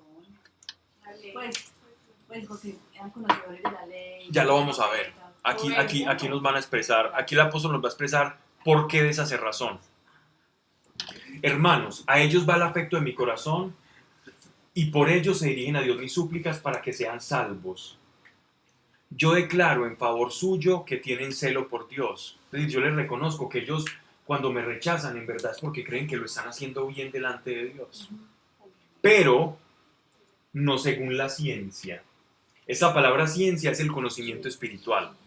La palabra ciencia aquí es gnosis, pero no la gnosis de los gnósticos, de Samael, no. Esa es la gnosis de la palabra ciencia, del conocimiento revelado. Esta expresión aquí, ciencia, es la revelación de Dios al hombre, la verdad, la ciencia. La mística. Sí. Porque ignorando la justicia de Dios y buscando afirmar la propia, miren esto, porque ignorando la justicia de Dios y buscando afirmar la propia, no se sometieron a la justicia de Dios. Porque el fin de la ley es Cristo. O sea, la razón de la ley que ellos cumplen es Cristo. Para la justificación de todo aquel que en él cree. Pues de la justicia proveniente de la ley, escribe Moisés que el hombre que la cumpliere vivirá por ella, el que la cumpliere toda. Pero la justicia que viene de la fe dice así: no digas en tu corazón, ¿quién subirá al cielo? Esto es para bajar a Cristo. ¿O quién bajará al abismo? Esto es para hacer subir a Cristo de entre los muertos. Pero, ¿qué dice? Cerca de ti está la palabra, en tu boca, en tu corazón.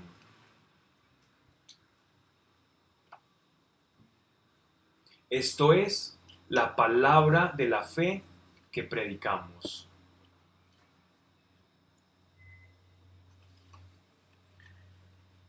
Aquí Pablo está utilizando la figura del cuerpo humano, ¿no? Es como una figura aquí literal, ¿no? El corazón y la boca. Miren qué tan cerca está, ¿ya? Que lo que tú digas baje al corazón. Que verdaderamente la palabra y el corazón estén unidos. Cerca de ti está la palabra, en tu boca, en tu corazón. Y Jesús también es el verbo. El logos. Esto es la palabra de la fe que predicamos. Porque si confesares con tu boca a Jesús como Señor y creyeres en tu corazón, boca, palabra, corazón, que están muy cerca, que Dios le resucitó entre los muertos, serás salvo. Entonces, ¿qué nos hace salvos? Cristo, la fe en Jesucristo. Por eso somos cristianos, por eso somos creyentes. Porque con el corazón se cree para la justicia. Es decir, ¿qué quiere decir por el corazón se cree? Que hay una revelación interior, con el nefesh, con el corazón se cree. Cuando nosotros creemos en Cristo, es porque hay una revelación de Dios en nosotros.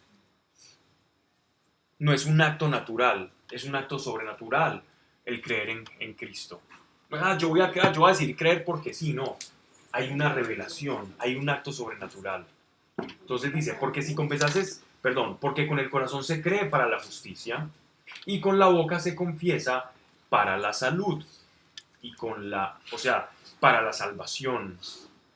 Boca, palabra y corazón, tienen que estar unidos. Lo que yo digo y lo que hay en mi interior tienen que estar en sinergia. Tienen que tener ese grado de coherencia. Que es cuando yo peco, Y es cuando él dice, no hace impuro al hombre por lo que entra, sino por lo que sale. Porque lo que sale el corazón. No hay distinción entre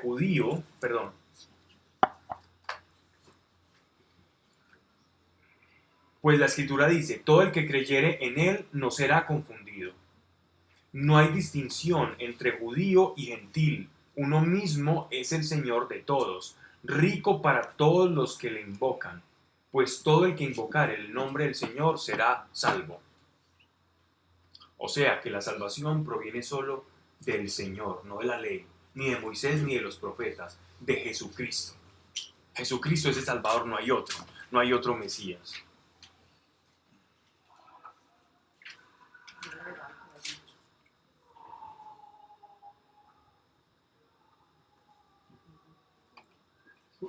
Verso 14. Pero, ¿cómo invocarán a aquel en quien no han creído? O sea, ¿cómo serán? Ahí está diciendo, ¿los judíos serán salvos o no? Si la salvación viene por invocar el nombre del Señor, entonces dice, pero ¿cómo invocarán a aquel en quien no han creído? Y si yo no invoco a aquel que me puede salvar, entonces, ¿qué pasa con mi salvación? Está ahí compleja, ¿no? ¿Y cómo creerán sin haber oído? ¿Y cómo irán si nadie les predica? ¿Y cómo predicarán si no son enviados? Según está escrito, cuán hermosos los pies de los que anuncian buenas nuevas. Pero no todos obedecen al Evangelio, porque Isaías dice, Señor, ¿quién creyó nuestra predicación? Por consiguiente, la fe es por la predicación. O sea, la fe sobrenatural que se desata para salvación viene porque alguien nos tiene que hablar de que existe el reino de los cielos, de que Jesús murió por nosotros. Y la predicación por la palabra de Cristo. ¿Cierto? La predicación no puede ser diferente a lo que Cristo enseñó. O sea, que la fe viene por la palabra. La fe se desata porque hay una promesa, porque hay algo que uno escucha y recibe en el corazón. La medida en la que yo lo reciba en el corazón configura la fe. Pero digo yo, ¿es que no han oído? Cierto que sí. Por toda la tierra se difundió su voz y hasta los confines del orbe su pregón. ¿Pero acaso Israel no conoció?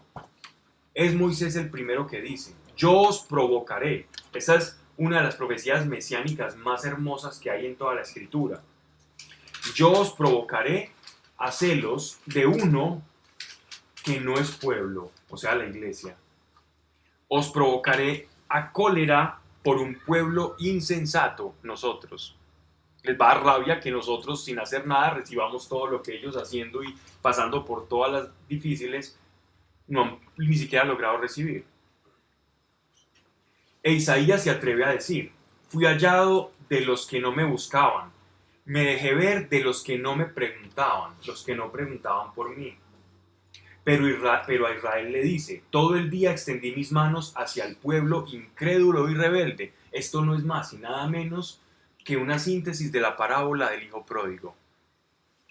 Yo siempre estuve contigo en casa y tú no me pediste, no te acercaste a comer conmigo. Y yo simplemente al que estaba lejos invité y él en gratitud cenó y participó conmigo. Ese es el hijo pródigo. La iglesia es como el hijo pródigo. Israel era el hijo que vivía en la casa. Sigamos, capítulo, vamos para el 11 ya. Este sí está más extenso. Creo que aquí nos va a ir un buen tiempo. ¿Estamos bien? Según esto, pregunto yo, y aquí va a haber un poco de respuesta para lo que estabas preguntando. Pero es que Dios ha rechazado a su pueblo. ¿Cómo así? Entonces Dios al elegir a la iglesia y al llamarlos significa que nos está rechazando a nosotros. Pasamos a ser de otra calidad diferente. Dice, eso no, que yo soy israelita del linaje de Abraham, de la tribu de Benjamín. No ha rechazado Dios a su pueblo, porque él era pueblo de Dios y simplemente está llevando la gracia. No ha rechazado Dios a su pueblo, a quien de antemano conoció. ¿O es que no sabéis lo que en Elías dice la Escritura? ¿Cómo ante Dios acusa a Israel?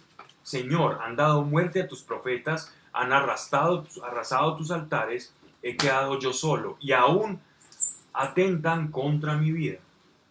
Pero ¿qué le contesta el oráculo divino? Me he reservado 7,000 varones que no han doblado la rodilla ante Baal, pues así también en el presente tiempo, o sea, en el tiempo de los apóstoles en el que él está escribiendo la carta, ha quedado un resto, en virtud de una elección con gracia. Aquí dice graciosa, pero es que suena simpático. De una elección con gracia. Pero si por gracia, ya no es por las obras, que entonces la gracia ya no sería gracia. Si yo a la gracia me la gano haciendo cosas, entonces ya no es gracia, ya es algo que yo me gané. ¿Qué pues? Que Israel no logró lo que buscaba, pero los elegidos lo lograron, o sea, la iglesia. Vamos a ver, porque eso sería también una objeción de este otro judío ficticio con el que él está celebrando un cierto tipo de debate para darnos a entender una realidad de la iglesia respecto a los judíos. Dice, cuanto a los demás, se han encallecido. Cuanto a los demás se han encallecido, es decir, han endurecido su conciencia y no quieren escuchar. Según está escrito, Dios les dio un espíritu de aturdimiento, ojos para no ver y oídos para no oír, hasta el día de hoy. Entonces parece ser que esa cerrazón del corazón del pueblo de Israel no está lejos del propósito de Dios.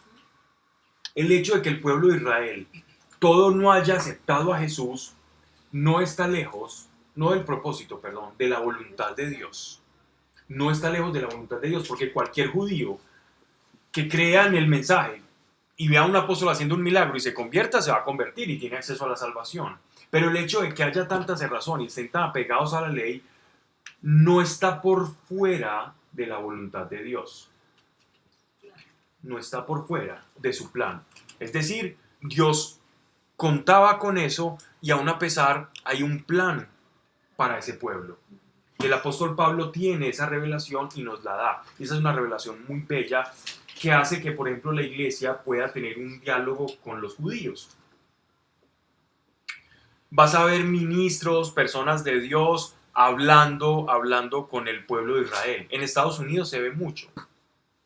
Y Estados Unidos es un país que apadrina y que ayuda mucho a Israel por esa conexión de tantas personas involucradas en la política que son descendientes del linaje judío, y entonces se ha creado como una especie de alianza, de amalgama en la política, en muchas cosas, y a raíz de eso entonces hay como una especie de apoyo mutuo en temas militares, en temas de acuerdos comerciales, etcétera, etcétera.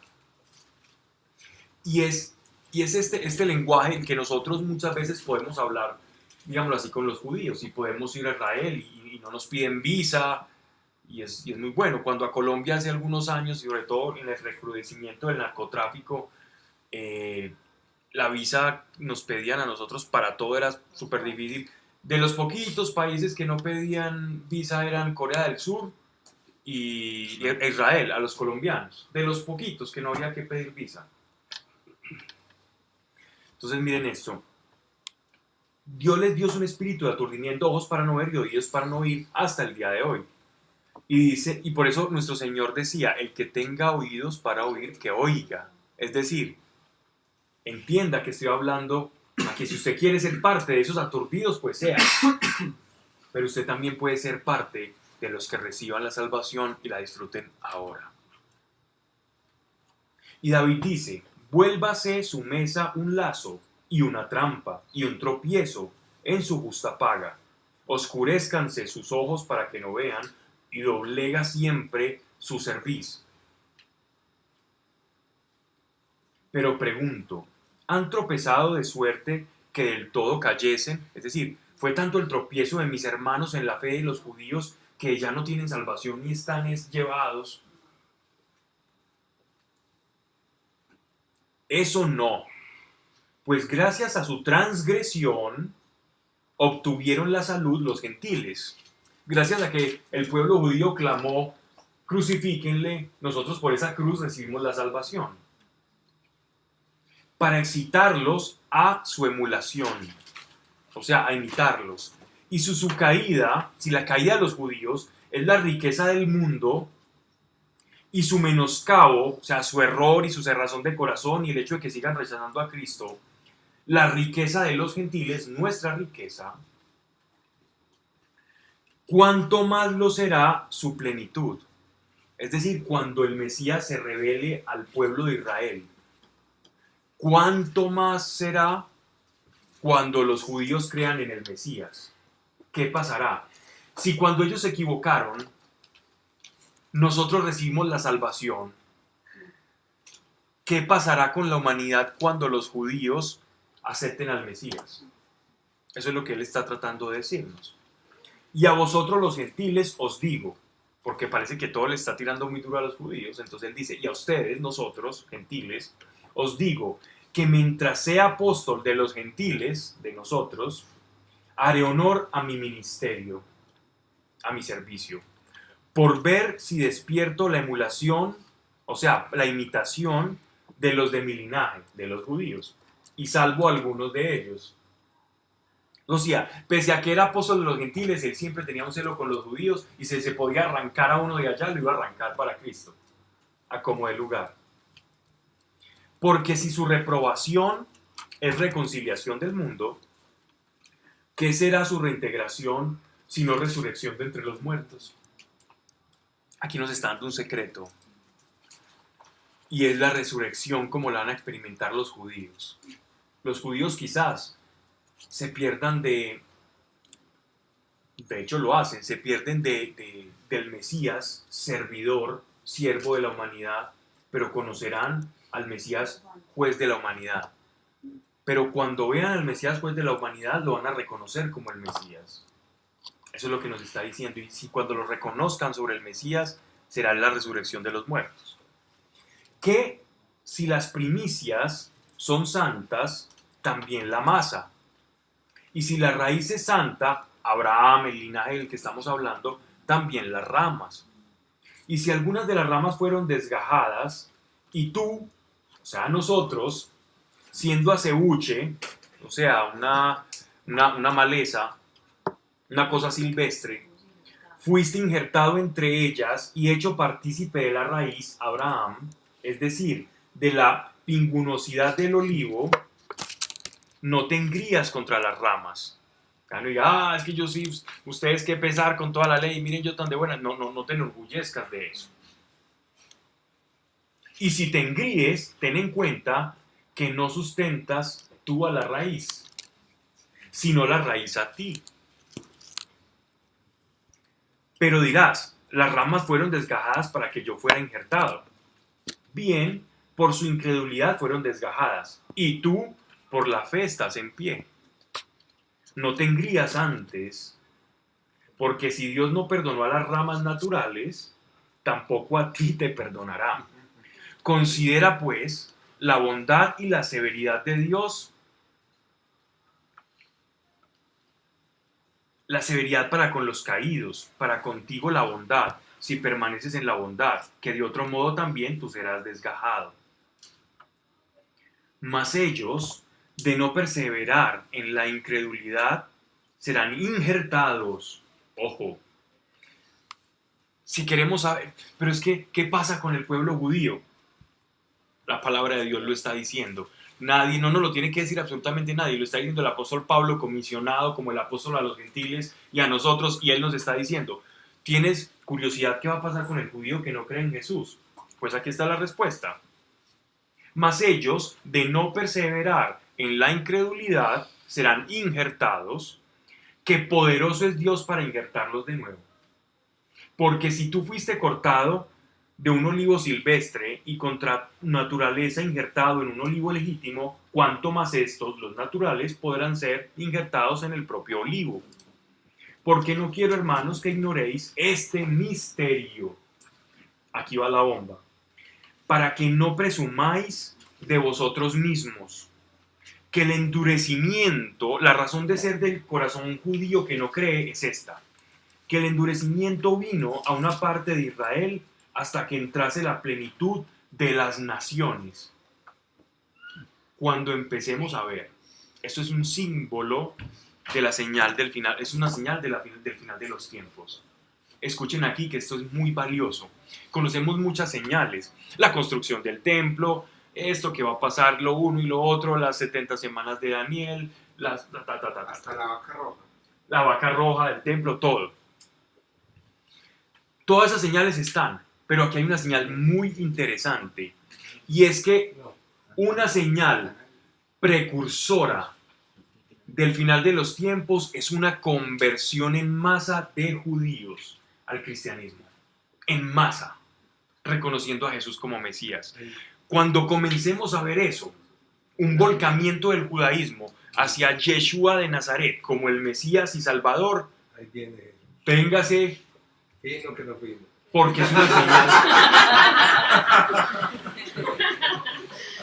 Y dicen que Inequívoco. en el último tiempo las manifestaciones Desfacando mal en Israel han sido tremendas.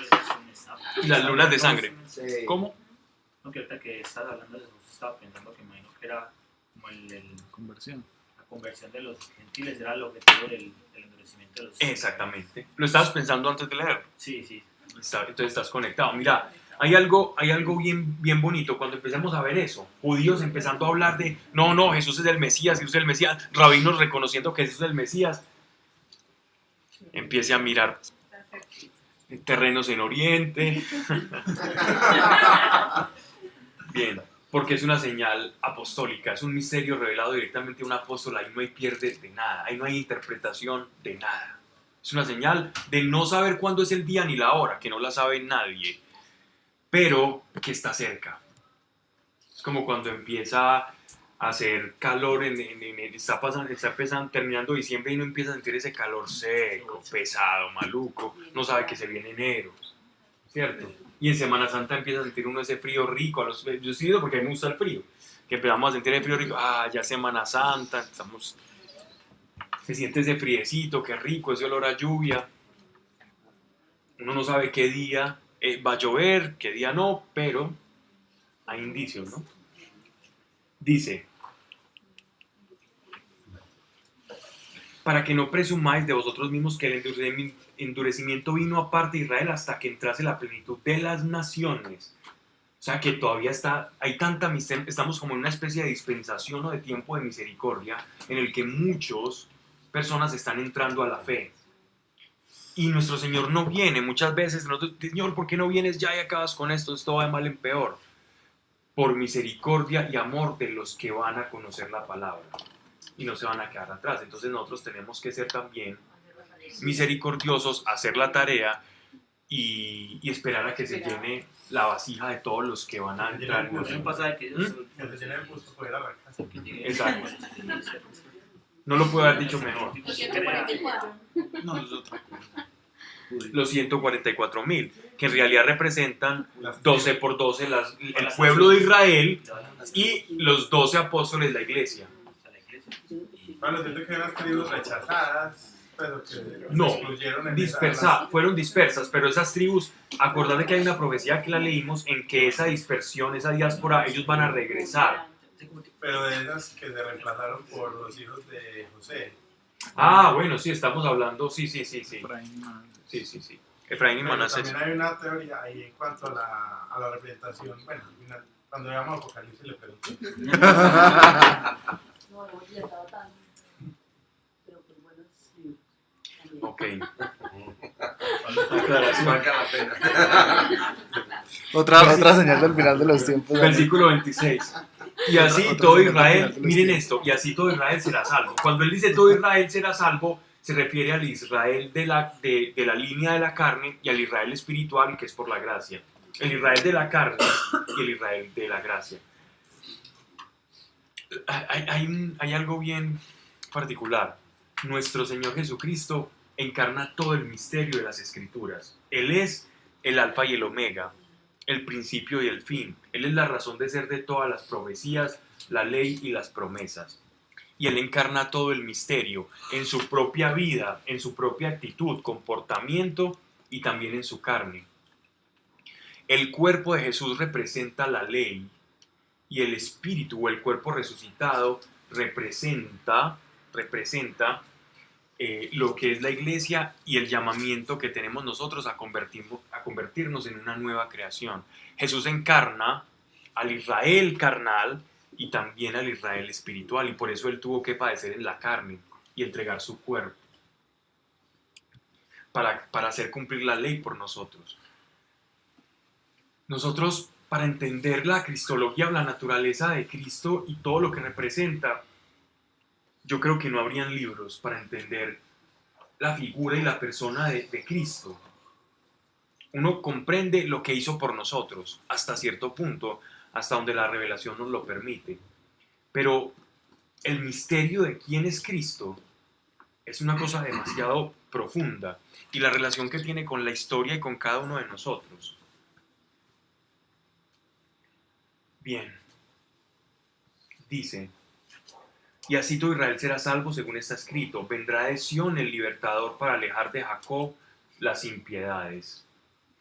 Y esta será mi alianza con ellos cuando borre sus pecados. Por lo que toca al Evangelio, son enemigos por vuestro bien. Son enemigos por vuestro bien los judíos. No nos quejemos de ellos. Digamos, bueno, por su cerrazón nosotros estamos acá. No son nuestros enemigos, ojo. Son la rama no es tu enemiga. Ellos se burlan de María, se burlan de Jesús, se burlan de los cristianos, se burlan de nosotros. En el Talmud babilónico está escrito que María se acostó con un centurión romano. En el Talmud babilónico ellos creen eso. Si tú le preguntas a un rabino, ellos van a decir: ah, sí, María tuvo relaciones con un centurión y nos metieron una secta judaica. Y ellos creen eso. Y eso es muy triste. Y eso es ofensivo a la fe. Pero dejémoslos quietos, dejémoslos en paz. No tenemos nada contra ellos, no tenemos nada que decirles a ellos. Oremos por ellos como hacía bien el apóstol Pablo, suframos por ellos y en el corazón oremos por su pronta conversión. Pero no entremos en vanas discusiones con ellos. No, yo no soy la tierra prometida, no hay nada que hacer. Los elegidos, no hay nada que hacer.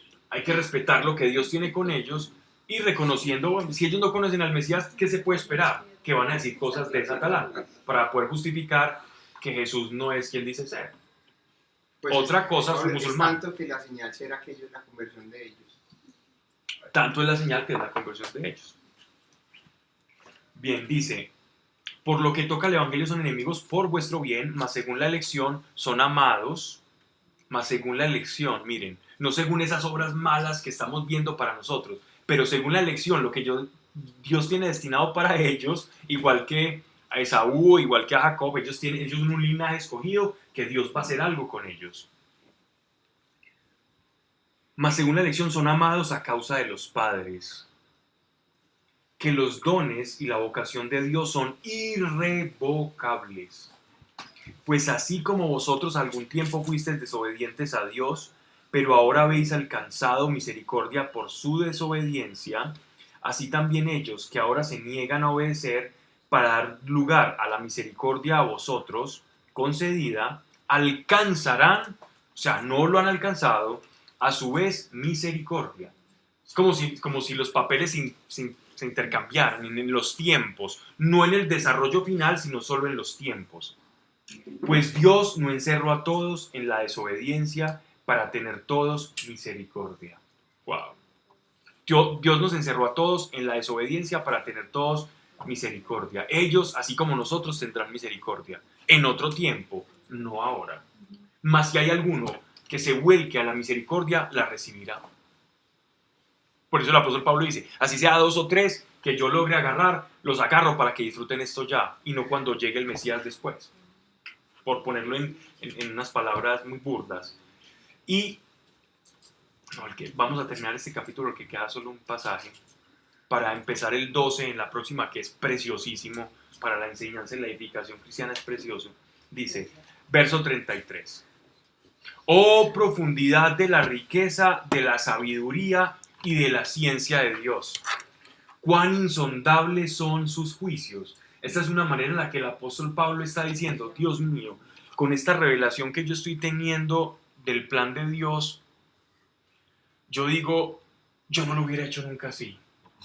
Yo le hubiera dicho a los que lo hicieron bien, venga para acá, y a los mal los hubiera quemado en la hoguera. Pero Dios es completamente desconcertante. Al que parece más malo, ese termina siendo más bueno que todos. Al más pequeño lo hace más grande. Al que todo el mundo piensa que pobrecito, pobrecito, y resulta que la riqueza de la vida interior de ese aquel es tremenda. Nadie es de lo vil y lo despreciable del mundo. Dios ha llamado para confundir a lo que se cree sabio y entendido.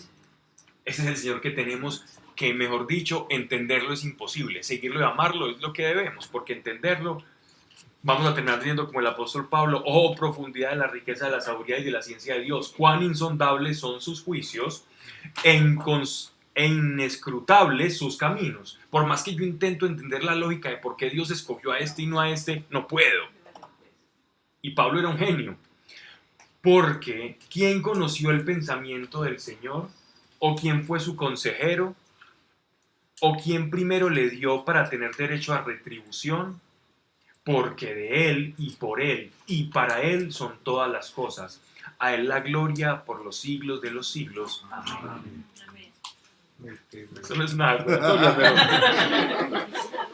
pero miren, esta es una expresión muy preciosa del apóstol Pablo que está orando por la revelación.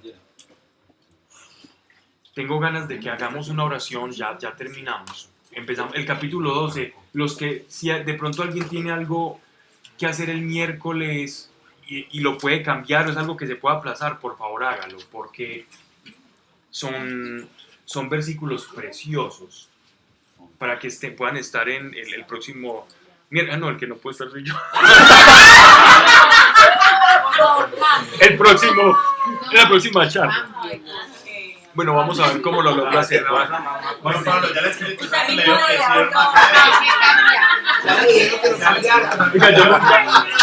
Yo nunca he visto una forma más torpe de enterrarse el puñal. Pero es que no quiero que perdamos la sintonía, porque lo que se viene es preciosísimo. Hablo del Espíritu Santo. Pero me gustaría que hiciéramos una oración y si alguien no está de acuerdo me dice, porque la idea es que todos estemos de acuerdo. Y es que no por ser presuntuosos, no por jactanciosos o por querer ser más que alguien. He notado que Dios a sus hijos les quiere revelar cosas. Dios no busca al sabio, no busca al que es muy entendido para revelarle cosas. Al que quiere, al que tiene un corazón dispuesto, Dios le revela, porque somos sus hijos y tenemos ese privilegio de que un papá no sabe. Es por fe, no por obras. O sea, si te portas mal o bien, si Dios te revela algo, pues te portarás mejor. Porque dices, ay, si Dios tuvo esto conmigo, pues lo peor que puedo hacer es comportarme bien por gratitud, la santidad por gratitud. Entonces, pidámosle a Dios que nos revele algo al corazón, bien sea de nuestra vida, bien sea de su plan con nosotros, algo. Porque yo sé que cuando uno recibe una revelación al corazón, entiendo por qué el apóstol Pablo termina ese capítulo 11 diciendo, oh Señor, cuán insondables son tus caminos. Entiendo por qué él dice eso. Cuando dice, porque cuán insondables son tus caminos, él lo dice por lo sorprendido que está.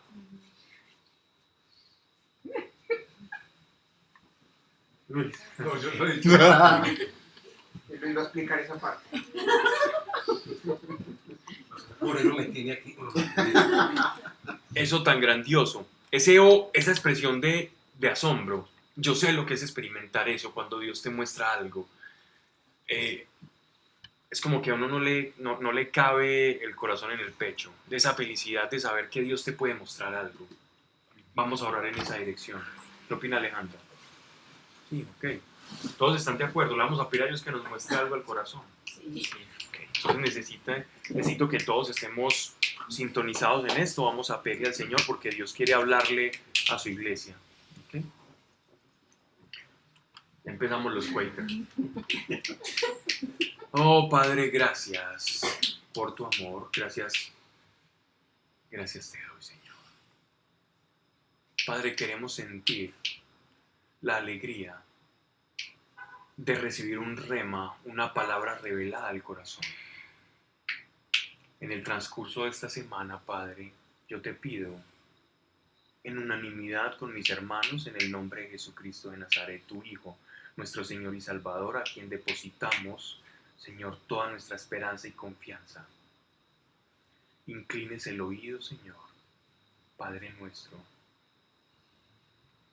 y una palabra, bien sea que escuchemos esta semana o leamos, Señor, en la Escritura,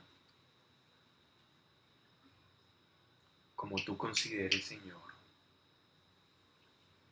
Eres libre en tu relación íntima con cada uno de nosotros. Tener una revelación en esta semana, quienes estamos acá, de tu palabra.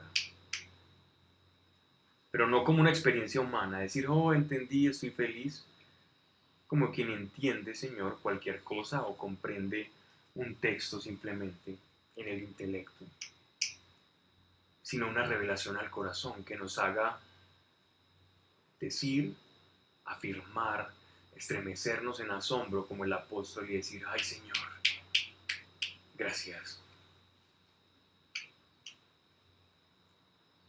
Sorpréndanos, Señor, con una palabra revelada al corazón en esta semana, Señor, a quienes estamos acá y hemos escuchado con fe.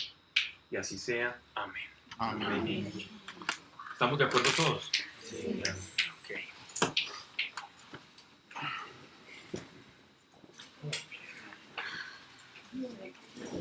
¿Cómo estás, Claudita? Muy bien. ¿Cómo ves pues ese Ya se acabó. No, no se acabó. Empecé por dando 3-0. De estar más bueno ese pan. Está más bueno, yo no estaba nada. Con la meta otro cubo. No, yo tenía que dar vuelta cuando iba 3-1. ¿Cuánto va? No, acá ya empezó el segundo acaba de empezar ahí. O sea, que 3-3 en el primero. Iba perdiendo, no, iba empezando el segundo, metió el 3-3. O sea, que ¿cuánto tiempo va el segundo y 56? Oh, o sea, que sí. Ah, espérate. Yo allá pensando en vos que me ¿Qué? dijiste otra acá. Si no hubieran venido hoy, hubiéramos perdido. Les pasó otra cosa que luego Horrible, que me encanta saber. no han sido pero te la escribo luego para no interrumpirte largo aquí.